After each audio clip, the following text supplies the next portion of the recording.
মৰমৰ ছাত্ৰ ছাত্ৰীসকল, আহাচোন আজি আকৌ আমি ত্ৰিকোণমিতিলৈ উভতি যাওঁ। ইয়াৰ আগৰ খণ্ডটোত মই ত্ৰিকোণমিতিৰ 8.1 1 নম্বৰ অংকটো কৰি দিছিলো। এবাৰ আমি কি কৰো 2 নম্বৰ অংকটো কৰি দিওঁ। আহাচোন 2 নম্বৰ অংকটোত কি কৈছিলে, চিত্ৰৰ পৰা tan p আৰু cot a ৰ মান উলিওৱা।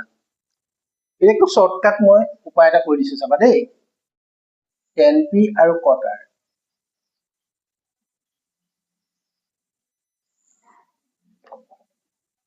Q R P এটা 90 ডিগ্ৰী কোণ আৰু ইয়াত মান দুটা দিছে 12 সেন্টিমিটাৰ আৰু 13 সেন্টিমিটাৰ। হা, ইয়াত দুই ধৰণে কৰিব পাৰো আমি। দুই ধৰণে কেনেকৈ কৰিব পাৰো, আমি কৰ্ণ মান দিছে, উন্নতি মান দিছে, ভূমি মানটো উলিয়াই লৈ কৰিব পাৰো। নহবা আৰু এটা ব্যৱস্থা আছে চোৱাচোন। ইয়াত কি উলিয়াব দিছে, tan p minus cot r। একে সহজ কৰি দিছো চোৱা, দুই লাইনত কৰি দিছো। এই উপায়টো চবেই চাগে নকৰে, অকমান চোৱা দেই কেনেকে কৰি দিছো। tan p মানে p কোণৰ tan ভেলু, p কোণৰ tan ভেলু। কোনটো p কোণ? এইটো p কোণ। আৰু আমি যিটো কোণ লওঁ তাৰ সন্মুখৰ বাহুটো সদায় p হয়। এই p কোণটোৰ কাৰণে লম্ব হ'ব এইটো, এইটো হ'ব লম্ব। এই হাইপোটেনাসটো ফিক্স, ইয়াৰ কোনো চেঞ্জ নাই।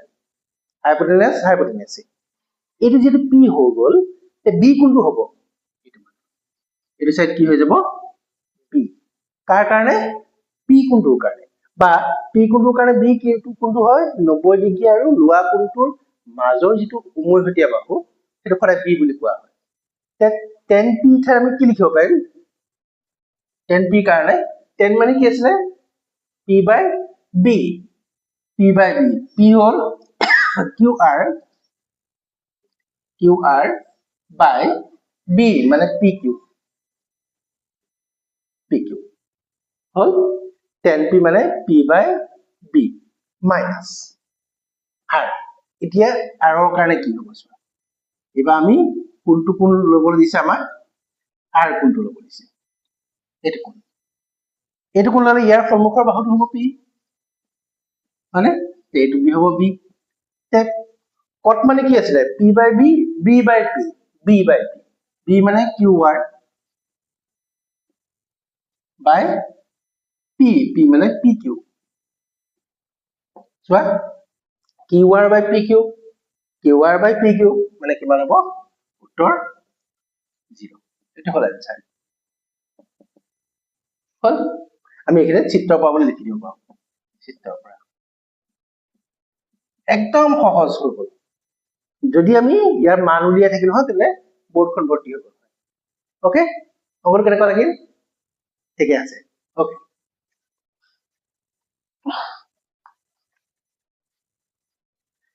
এতিয়া আমি কোনটো কৰিম, তিনিটো কৰো।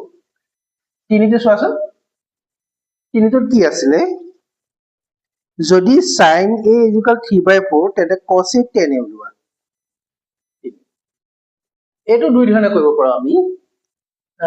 কি দিয়া আছে, sin a = 3/4 আৰু উলিয়াব লাগে কি, cos a tan a no, cos a tan a। ইয়াৰ ব্যৱস্থা দুটা আছে, এই তুমি sin ক cos লৈ ট্ৰান্সফাৰ কৰা বা sin ক tan লৈ ট্ৰান্সফাৰ কৰা, নহবা তুমি এইটো ইয়াত ইজিক্যাল a ধৰি লৈ কৰিব লাগিব। এই সহজটো কৰো চোৱা, অকল সহজ কৰিব দেই। সলিউশন আমাক কি উলিয়াব লাগে, cos।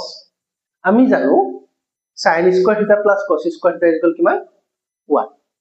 যদি sin স্কয়ার থিটা প্লাস cos স্কয়ার থিটা ইকুয়াল 1 হয়, তে cos স্কয়ার থিটা ইকুয়াল কিমান হ'ব, 1 minus sin স্কয়ার থিটা। মানে we know cos স্কয়ার থিটা ইকুয়াল 1 minus sin স্কয়ার থিটা। আমি cos টো উলিয়াই 1 minus sin স্কয়ার থিটা, sin ৰ ভ্যালু কিমান 3/4 স্কয়াৰ, মানে কিমান হল, ইয়াত হল 4 গুণ 16 ইয়াৰ 16 বিয়োগ 9 সমান 7/16 এটাকে cos θ মান কিমান হ'ব cos θ মান ইয়াৰ বৰ্গমূল লোৱা 7 ৰ বৰ্গমূল হ'ল √7 16 বৰ্গমূল 4 হল সহজ হয়নে তাৰপিছত এবার কি উলিয়াম tan θ আমি জানো tan θ মানে কি হয় sin θ বাই cos θ sin θ বাই cos θ তে sin θ মান কিমান দিলে 3/4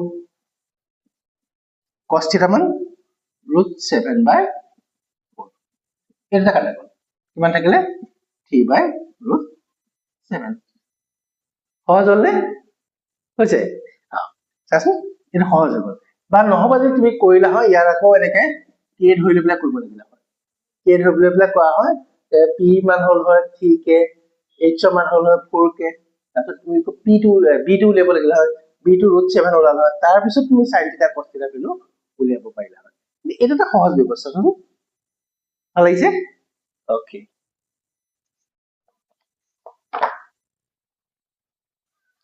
এতিয়া আমি সাইডটো কৰিছো চোৱা সাইডটো চোৱাচোন সাইডটো চোৱা সাইডত কি আছে ৰে সাইডটো চোৱাচোন দিয়া আছে 15 cos cot a = 8 15 cot a = 8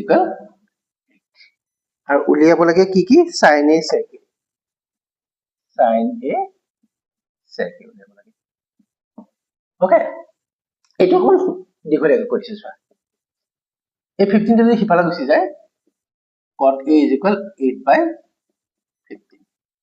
okay ইয়াত আমি কি ইকুয়াল cot মানে কি আছে p/h b/h p/b b/p b/p = 8/15 k ধৰো this imply b = কি হ'ব 8k ওপৰে যাব p = হ'ব 15k এটা আমাক কি লাগে h লাগে এটাকে h² = কি হৈছিলে b² যোগ b². p মানে 15k² 8k². 15 গুণ 225 k² আৰু গুণ 64k². হয়নে ঠিক আছে 4 পাছে 9 2 6 8 289k². এটাকে h সমান কিমান হ'ব 289 বৰ্গমূল 17k. ওকে দেন আমি কি উলিয়াব লাগিব এতিয়া কি উলিয়াব লাগিব sin a মানে কি আছিল p/h p মান কিমান আছিল 15k/h h মান 17k k কাটি দিলে কিমান থাকি যাব 15/7 হল sin the sec a মানে কি আছিল cos θ মানটো কি আছিল p/h b/h ৰ উল্টা h/b আৰু cos টো কাৰ উল্টা আছিল sec টো কাৰ উল্টা আছিল cos ৰ উল্টা হয়নে এটা চোৱা h সমান কিমান পালো আমি 17k by b মান b 8k যদি k টো কাটি দিও কিমান থাকিব 17/8 ওকে কেনেকুৱা লাগিল ভাল লাগিছে ন ঠিক আছে এবাৰ আমি কি কোনটো কৰো পাঁচটো কৰি দিও পাঁচটো নে ছয়টো মই 2 3 4 কৰিলো পাঁচটো পাঁচটো কৈছে যদি দিয়া আছে sec θ = 13/12 sec θ = 13/12 বাকি গুটি কিটা অনুপাত উলিয়াব দিছে অকমান দীঘল হ'ব হা দিয়া আছে sec θ = 13/12 sec মানে কি আছিল cos ৰ উল্টা ন cos আছিল b/h ৰ উল্টা কি হ'ব h/b কিমান 13/12 ইজ ইকুৱেল কে এইটো কেটো ধৰি পাই দেই কাৰণ অনুপাতবিলাক কি হয় নিৰ্দিষ্ট সংখ্যা নহয় অনুপাতবিলাক সংখ্যাৰ একে লোৱেষ্ট টাৰ্ম দুটা সংখ্যাৰ অনুপাতটো হল কি সেই সংখ্যা দুটা কাটাকুটা কৰি পেলাই যিটো লোৱেষ্ট ভ্যালু হয় সেইটো হল সিহঁতৰ ৰেচিও বা অনুপাত সেইকাৰণে সেই ৰেচিওতে কি নুবুজায় যে সিহঁতৰ সংখ্যা দুটা নুবুজায় সেইকাৰণে আমি কি ধৰি লৈছো এটাকে h ইজ ইকুৱেল কি হ'ব 13k b ইজ ইকুৱেল হ'ব 12k এটাকে আমাক কি লাগে p লাগে p ইজ ইকুৱেল কি হ'ব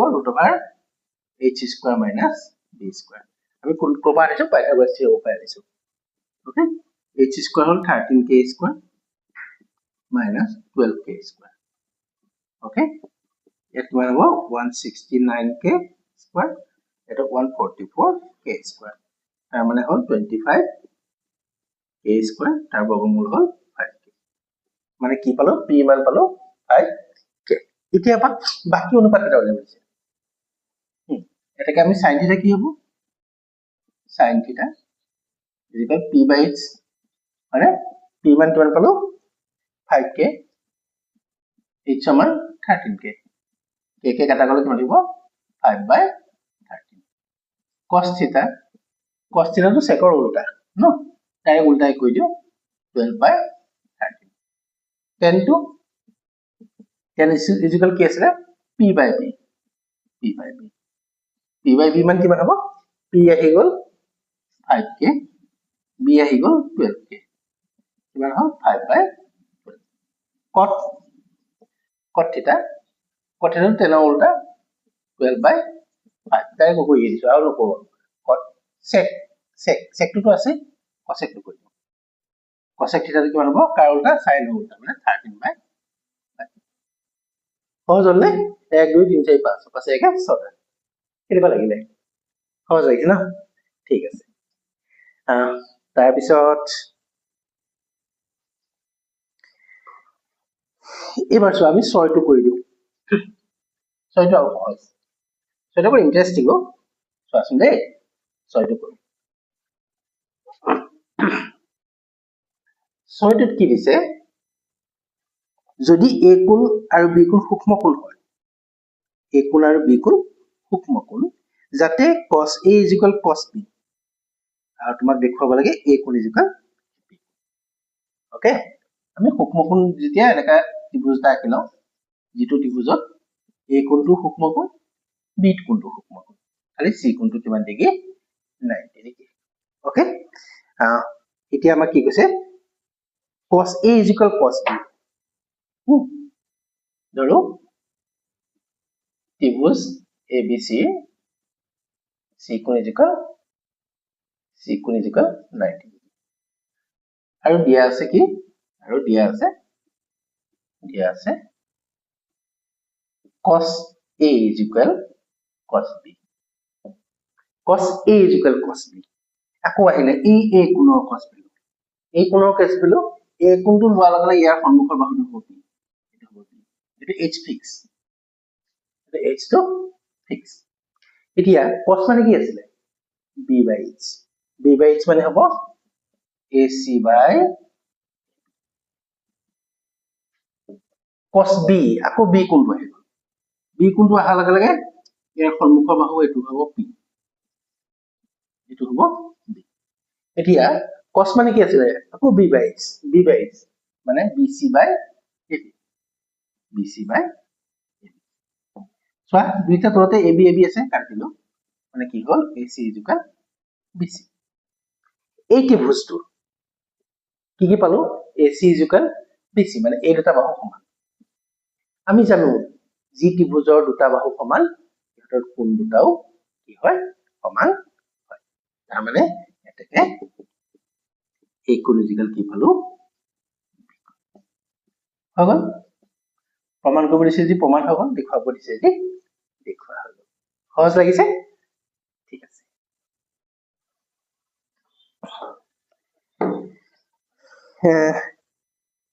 এটা সব মই 7 টো কৰিছো দেই 7 টো লয় 7 টো চোৱাচোন 7 অংক চোৱা 7 টোত কি দিছে cot theta is equal 7/8. Cot theta is equal to 7/8. এটা উলিয়াব দিছে কি এক number 1 plus sin theta 1 minus sin theta 1 plus sin theta 1 minus sin theta by 1 plus cos theta 1 minus cos theta.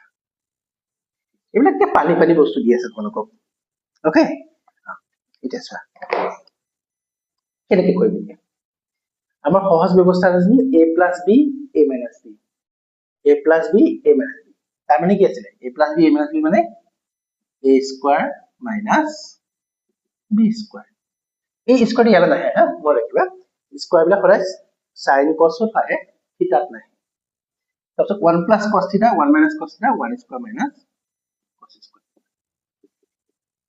1 square মানে 1 নহয় জানো 1 minus sin square theta এইটো কি আছে cos square 1 minus cos square theta মানে কি আছিল sin square এতিয়া cos by sin মানে কি আছিল cot মানে তাৰ মানে যদি দুইটা স্কয়াৰ আছে মানে cot square theta এটা cot theta মানটো কিমান দিছে চোৱাচোন 7/8 স্কয়াৰ কৰি দিয়া কিমান হ'ল 49/64 ওলা ওকে সেকেন্ডটো আকৌ আৰু সহজ এটা দিছে মানে cot square theta উলিয়াব দিছে কত মান দিয়া আছে 7/8 স্কয়াৰ কৰি দিলা কিমান হ'ল 49/64 সহজ লাগিছে ত্ৰিকোণমিতি একদম সহজ ত্ৰিকোণমিতি অকমান খালি মন কৰিবা ওকে ইয়াৰ পিছৰ ভিডিঅ'খিনি মই ইয়াৰ পিছত দি আছো দেই ধন্যবাদ